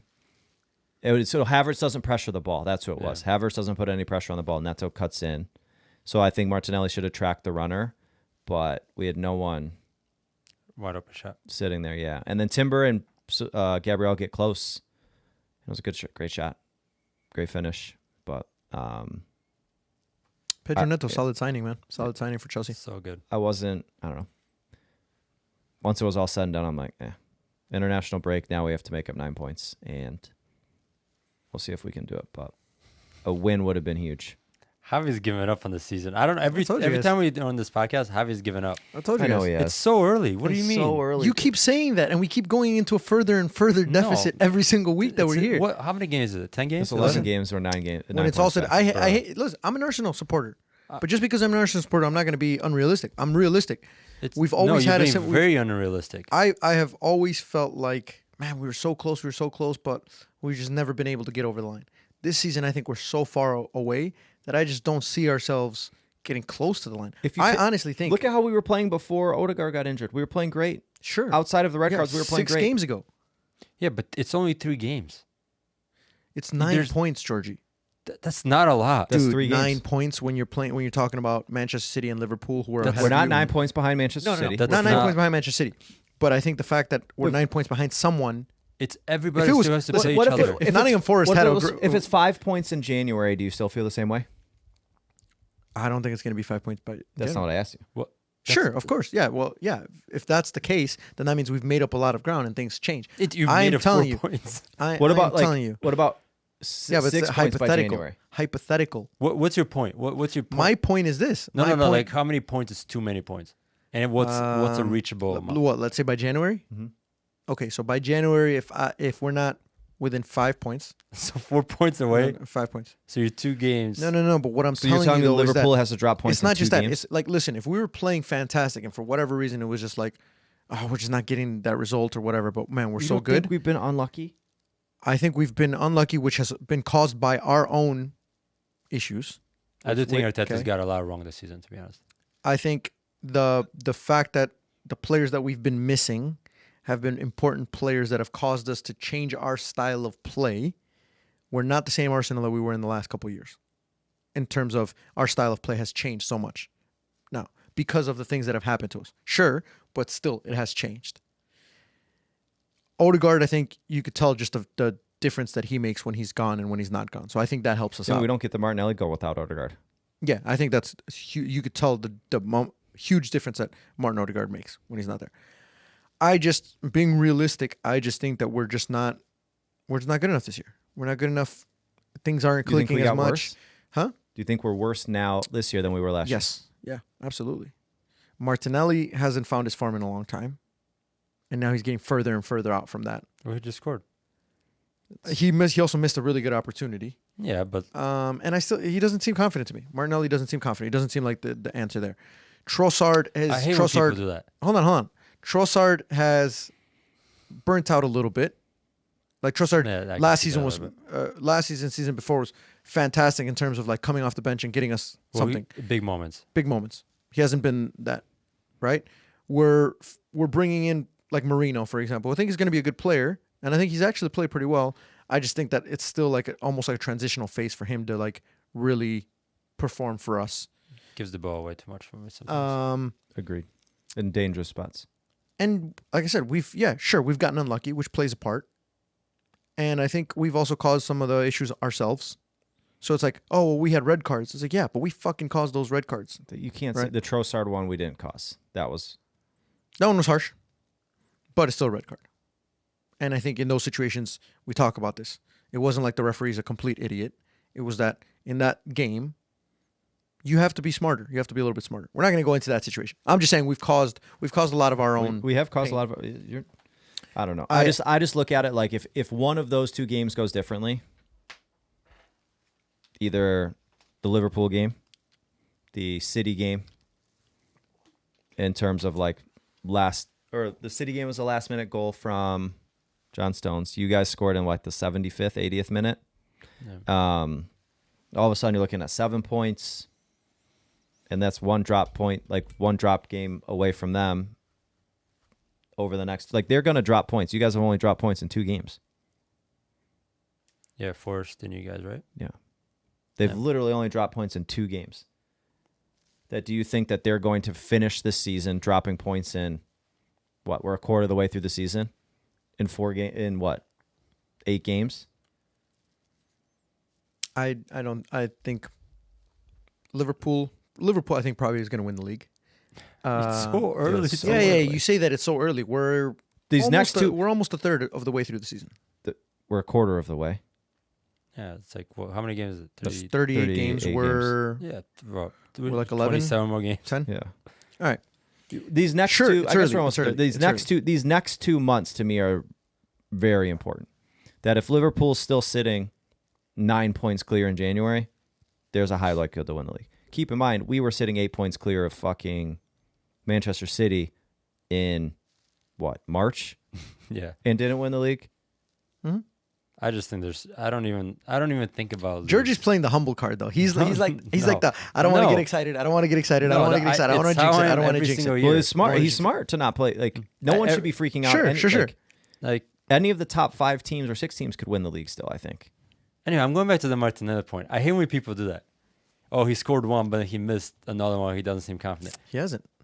He scored 1. So you're telling me he had, I don't know how many shots he had. And the one he last scored, he game. took confidently too. Like, you can't tell me when a guy scores 1 and then misses another one in the same game, it's like a bad thing.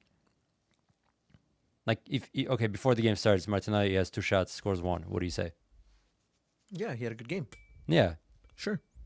But so now because he scored and then he missed. No, not just because he missed, but he just hasn't been the same in a while. Like, you look at Martin, how many goals has he scored in the last? You look at a longer. Three goals this year. And I agree with you. He hasn't scored enough. I just think, like, when a player scores a goal, Yeah. like, you can't say he's not. Mm-hmm. Like, Okay, What- sorry. what- So he had a good game, George. no, when we talk about Is that what you Haaland, want me to tell him? no, when we talk about Haaland, what do you say? But he scores. Yeah, but Holland scores a shit ton of goals. You can't compare. No. Don't compare Martinelli to Holland. No. What did Haaland you guys, can go 2 or 3 now we're games getting without off track. scoring. We're getting off track here. We're already at an hour and 15 minutes too. What did you guys think about the game? Javi can go because he's Do you think he's given up do on you the think season. Arsenal deserved to lose? Do you think Chelsea deserved to win? I think it was a fair result. Like, it wasn't like Chelsea was battering us. I think Chelsea had probably slightly better opportunities, but we also had some good ones too. We missed a couple good ones. Like I said, the Martinelli one. I think the offsides for the first goal that got, like, that was a close one. If we scored that one at the end, it probably was offsides. I agree with that. That was it. Saka that was offsides. Who was not Saliba who played it in. Saliba, yeah. And I think those are like tiny margins that you could have said, like, it could have gone either way. I think Chelsea probably played a little bit better, if I'm being honest, but that doesn't mean that they should have won the game. I think it was a fair result, 1-1. It's interesting. Cole Palmer again. Yeah, but he's coming back from injury though. He was doubtful for the whole week. He was like, people weren't sure if he was going to be able to play. Yeah, So but you also can't like be like, oh yeah, he's gone missing. Odegaard was gone for 2 months, and that's And he played- Odegaard's a he played different great. level, George. I will say it was great to see Different him level. play that well. I also think though that was part of the tactics of Arteta. well. That in no, parte, but like- that's what I'm saying. Like when we talked about, what was it, last podcast or 2 ago, when we talked about Chelsea and Cole Palmer, how far did Chelsea go in big games when teams know how to play against Cole Palmer? Mm-hmm. Like against Liverpool put Curtis Jones, he was very quiet. Against you guys, very quiet. Mm-hmm. So it's, and Pedro Neto, brilliant. Like, obviously he's really good and pace and really good on the ball and all that stuff. But how far, and now Nkunku is trying to leave. That's the rumors in January. He's not happy to play second fiddle to anybody else in the Premier League. So Yeah, but their goals are different though. Chelsea's goals are just to get back into the top 4. So, yeah, does Cole Palmer, does he go quiet against big teams? Sure, but they don't need to win those big games. They're sitting in 3rd place without having beaten any of the top teams, right? Yep. They're happy with that because of where they were last season. yeah, They're playing in the Conference League this year. yeah, that's So for them, it's not like, oh man, we're shit because Cole Palmer can't perform against good teams. It's like, okay, let's just get back into the top 4, and then next year, once Maresca's had a year or 2, then we'll compete for the league. So they're happy. Chelsea fans are happy. they should Eddie's be talking happy. so Of much course. shit right now. Talking so much shit, which is great. I love it. Why? Because it shows that there's better coaches in the Premier League right now. That was my next question, actually. To move on. Teams aside, players aside,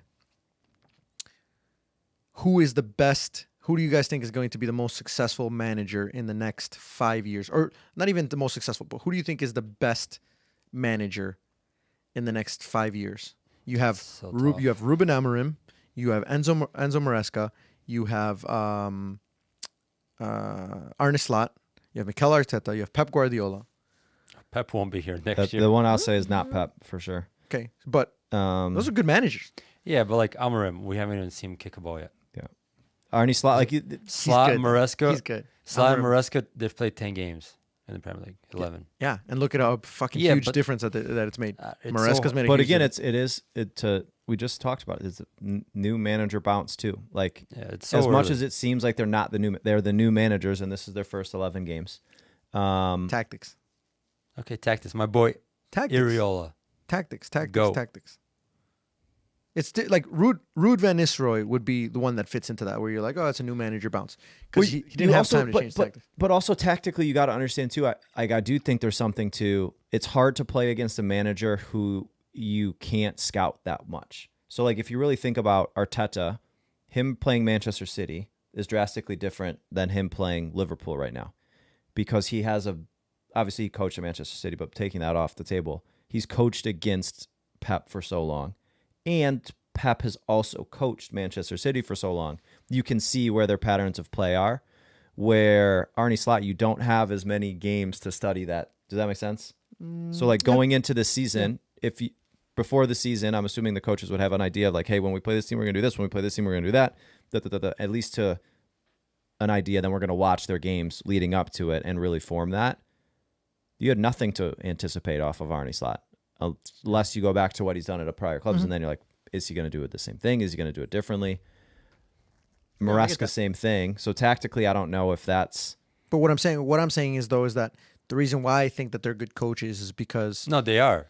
They are. But like you said, the new manager bounced like Arne Slot. Like you see a style of play, you know that he's teaching them the right things. Yeah. He's teaching them good things. Like Ruud van Nistelrooy, as much as I like the guy and I think he could be a great manager, they didn't do well because of his tactics. Like he didn't come in and say like, okay, we're gonna play like this, boom, boom, boom. Like no, they did well because of the new manager bounce and because again, it's on them. Arne Slot I think has done well with Liverpool because of this tactics. You could see I watch these games and I'm like, damn, I like that they do that. I think that's really smart. They're smart about how they're playing. They have the players that are the right players to play it. And Enzo Maresca, we saw it because they played the 3-2-5 against Manchester City in preseason friendly, and I was like, fuck. And now they're playing the 3-2-5 and they're doing it really, really well.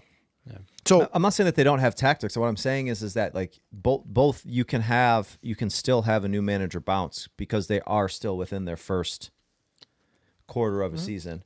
And yes, that both of them I think are good in Arne Slot and Enzo Maresca, but I don't know. I think you're asking a question of who will be better in 5 years. I'm also just kind of like fucking. That's I don't know. Hard. If you had to, like, yeah, of course. If I had to pick, of course, Ruben Amorim. We don't know, but fuck. I've done enough research on Ruben Amorim to know that he knows what he's doing. He knows what the fuck he's doing. He knows exactly what the fuck he's doing. That's why I wanted him at Liverpool. Slot out. No chance. Slot in, baby. Give him the shiny head. Georgie is going to go bald within the next year, just so that he could look exactly It's crazy like Arne though. Slot. I wanted Xabi Alonso, and then Liverpool did that to them. But Yep. what if Xabi Alonso would have been? How many games are in? 10 or 11 are we in? 11 in. 11 And what? in the Premier League season. Yeah, 11. So what if Xabi Alonso would have been undefeated all 11 games right now? Oh yeah. What if? You don't know, what I'm saying. right? You Yeah, don't you know. never know. Could have been. But Yeah, like that, it's crazy to think about. I like Bring him in, man. Hell yeah. Bring Everyone him was in. mad that you guys didn't make signings, and everyone was not mad, but Yeah, like People- everyone was everyone like, who wanted the Xabi hell's Alonso. who's Slot? It was Alonso or Amorim. Nobody had any idea. At least I didn't. I had no idea. When we signed Slot, I was like, who the fuck is this guy? I was like, I have no idea. But Which is also why I have respect for Liverpool, Manchester United. Let me back up a little bit. What I'm saying though is that they did a good job of doing their research to not just bring in a fucking big name or a guy that he's been in the Premier League, big Sam Allardyce or something stupid like that. Yeah. They've done a good job of saying like, hey, a lot of people might not know this guy, but this guy's legit. This guy's good, and we're gonna bring him in, and we're gonna show that we did our research and we picked the right guy, even though he might have not been somebody who was on people's radar. So, bring those coaches in, man. Love the chess matches, the tactical battles, and a little bit of the drama, because those guys, they have so much passion in what they do. yeah. And they're not like the older guys who are just kind of like on the sideline. They've been in it so long that they're already used to it. Like, they're still freaking. Like, how long do you think Arteta can be as energetic and as passionate on the sideline as he is? I think it's already wearing down. he literally fell down. The thing that I'm wondering is when is he going to have a gray hair in his head of hair from the stress? Because it's like I'm sure he dyes that thing every 2 days. just jet black. Yeah, he's like Just has his wife paint it. Yeah. I love it. Bring in more managers like that. Bring in Xabi Alonso to manage Tottenham. Let's do it. First of all, he would never accept. Bring that. Mourinho back. Yeah, bring Mourinho back to manage West Ham. West Ham. Mm. That's a perfect club for Mourinho. It is West kind Ham. of a perfect code, to be honest. Yeah, I could see him doing it too. I can definitely see him doing that. Bro, he's undefeated. He's the crazy. man. But it's He's crazy hilarious. because like I like to bet, but the Premier League is very hard to bet now. Because like in previous years, I'm like, okay, I know who's gonna win here. I know who's gonna win here. I know who's gonna win here. Now I'm looking at it. I'm like, it's like Fulham against West Ham. Well, that's a bad one because Fulham would win. I don't say Like- your favorite Fulham, Yeah. but yeah, Like- so. Like Brighton. Any Brighton game is hard Yeah. to bet on. Brighton against like Brentford. It's like could go either way. Bournemouth, Brentford. I don't know. Plenty of goals. Yeah, Like Bournemouth beating some of the top teams and then Yeah. losing against. Brentford. Then you go Ipswich, Tottenham away. Yeah, and then that's the crazy one. And then the Love it. Wolves. Give my boy Gary Neal some credit. They What do they got, destroyed. like one game They or 2 games destroyed now? your guy. Ooh, Yeah, Southampton. Wolves Southampton? versus Southampton. Oh, What was it yeah. 2-0? Fucking Southampton. What? Come on, guys. Come on, man. They're the best build-out team, and then they're the worst fucking build-out team. Anyway, Crystal Palace now in the drop zone. Yeah, they lost. Getting to a little Fulham, spicy. Our thing last second. I can agree with that, the relegation battle, that's the one that it's too early. That's the one that you can say, like, dude, you have no fucking clue what's gonna happen. Because literally one win for one of these teams, Bro, and they're in like 16th place. How do you say? Pretty much. How do you say that about the relegation battle? Then you're a team. Georgie, listen to me. I'm gonna say it right now. I fucking hate that I'm being this guy. I hate it because I'm typically not this guy. I'm a little bit more optimistic about shit. No, you're not. I am. Bro, in general about life, I'm very optimistic. I always look at it. But when it like, comes it could to always be worse. no. When it comes to Arsenal, Because Arsenal pissed me off, bro. you're always like this every single time, every single year. When 2 years ago, when we were doing the podcast, what'd you say? Arsenal are done. There's no way they can do it. Yeah, before they went on the runs, and then the last 2 years I've been very supportive. Though the last 2 years I've been very supportive. Before Like, we went on dude, the I think runs, we so can what do you're it. saying is the I last think 2 we years we've gone on runs. We have No, gone on like insane. right before that season that we. I know we've gone on runs every season, and we haven't gone on a run yet. So he's saying it's like, possible. That's what I'm saying. Like What I'm saying is that before we went the on a last- run to start the year, and we went on a run in January. You know what we're gonna do this time? We're just gonna go on one long run. I don't think so. A Kinda like marathon. One I think long. we'll do pretty well. run. I think we'll do pretty well. But like, Okay. I'm not saying that we're gonna just tell fall me, off the what- face of the earth. Predict Arsenal right now. What I think Arsenal will finish third or fourth at the end of the year. Third or Damn. fourth. and how many points behind? Because you seem like 9 points is already. I over. think whoever wins it, ideally, I think it's probably going to be Liverpool the way that they've been playing. Could be Manchester City because I think Manchester City will always go on a run. So I think Manchester City. Here's what I think. I can't tell you who's going to win. I think right now Liverpool seems like the favorite to win because of that they're playing style. Yes, it's early. Yeah. They're the favorite right now.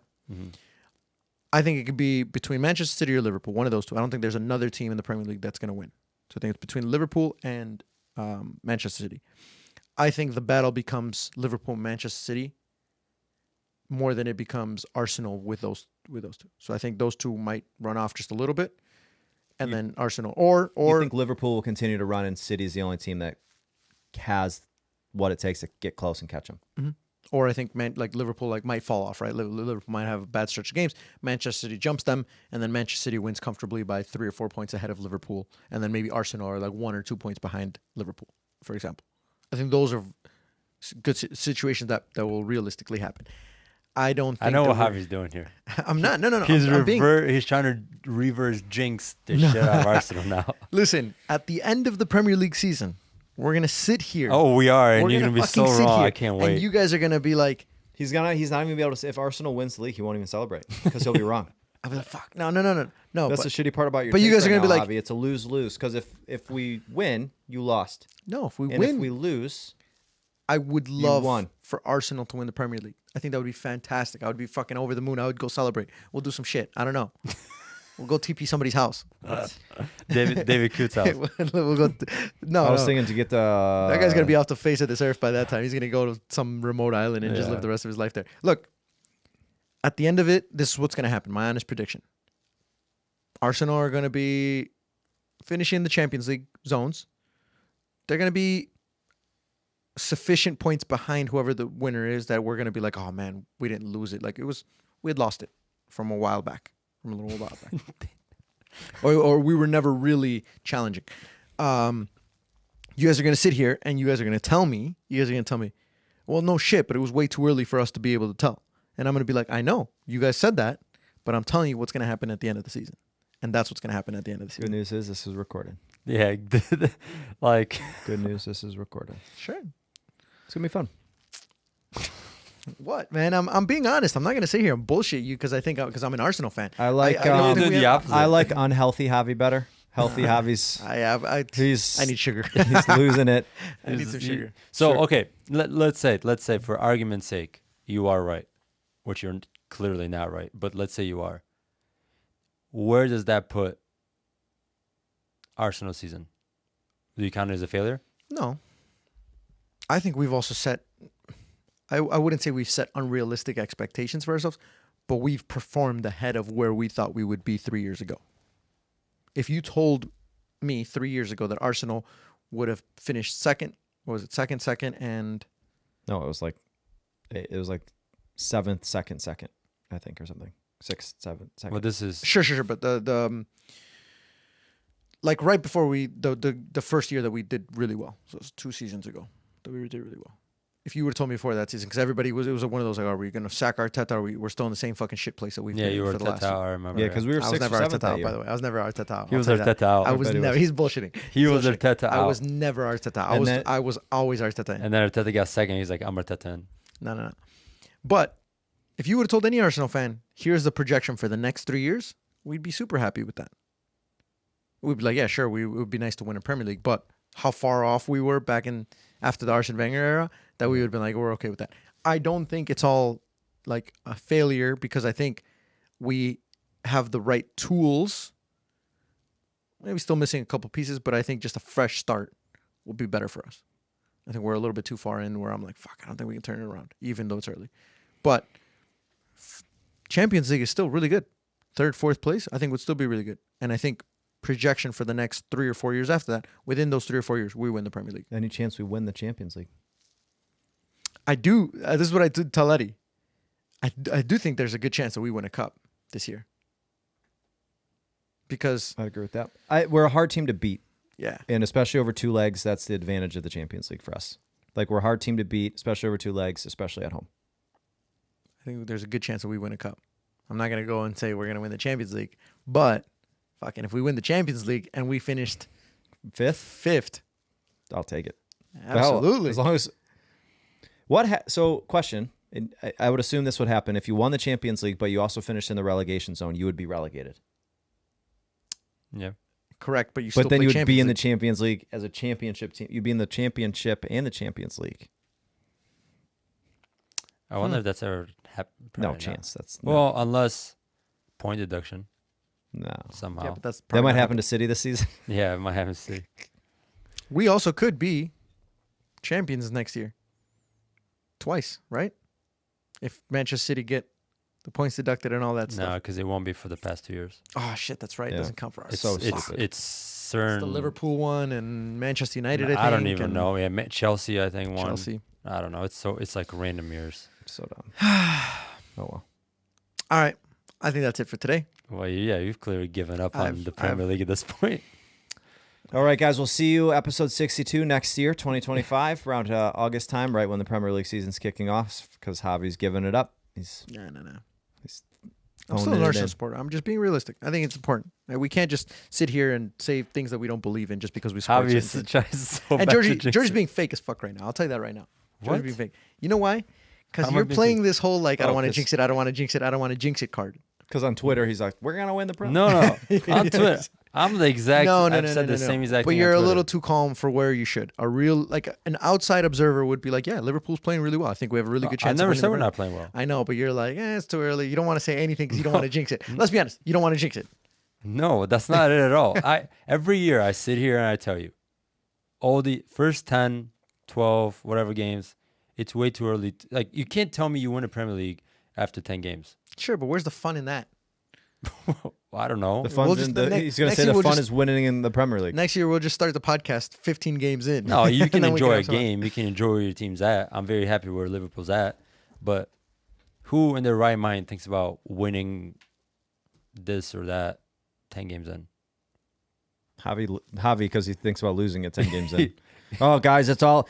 We lost. The, I think- we lost to Bournemouth. It's all over. No, but I think it's the saying. You can win it. Or sorry, nobody can win it now, but certain teams can definitely lose it right now. Yeah, Yeah, of course. I agree with that. So I think that's why I'm saying this about Arsenal and But less you about. don't, but like I just don't understand. You have 27 games to go, and you only need to make up 3 of those 27, and you're telling me the season's over. Yeah, because I'm telling you that we were however many points ahead the last couple of seasons, and we still lost it. And now we're on the other side of that. Arteta's We're taking a that new many- tactic. Hey, we're gonna sneak. We're gonna So it just tells hide you in the that's woods, possible. and we're gonna attack later. Yeah. We'll see. You listen, I hope at the end of the year when we're sitting here, Joe and you, even if you don't win the Premier League, that Arsenal wins it and you guys are like just bashing me for my fucking negative takes. I hope that happens. It's not going to happen. Well, I would can love that. bash- 'Cause it would be a double win. Yeah, but Javi you- goes wrong, and we won the Prem. Yes. So that's it for this one. You guys got any final thoughts before we call it a night? Nothing? Yeah. Enjoy international break, everybody. Oh God. The third one. It's going to be a whole injury segment For next sure. podcast.